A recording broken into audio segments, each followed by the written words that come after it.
There's many methods of trimming the bottom of your pot. And you trim it by flipping it over and taking a metal tool to it and creating a foot on it.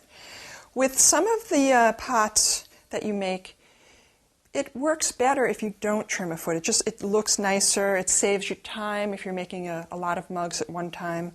This particular vase is a good example of that.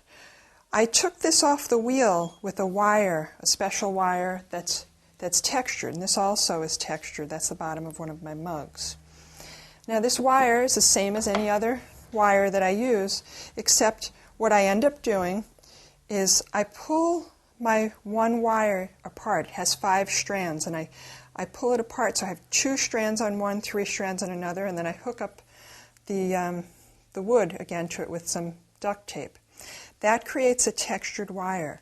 That's how you'll get this nice bottom edge with the texture. So that's untrimmed, but it looks smooth. So what I did was, after I pulled it off the wheel and it got to a certain consistency, which again, leather hard, I rolled my fingers around it. And I'll do that right now with this. This is going to be a mug that I'll be doing. Okay, so the edge is a little bit rough right now, so I'm just going to take a little bit off.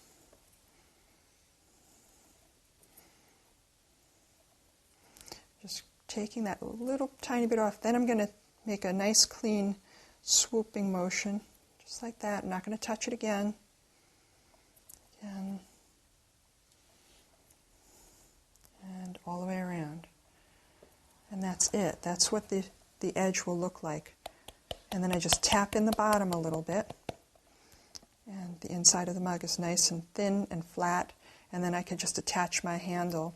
And the glaze will kind of pool down and catch on that rim a little bit and kind of fill in some of these spaces.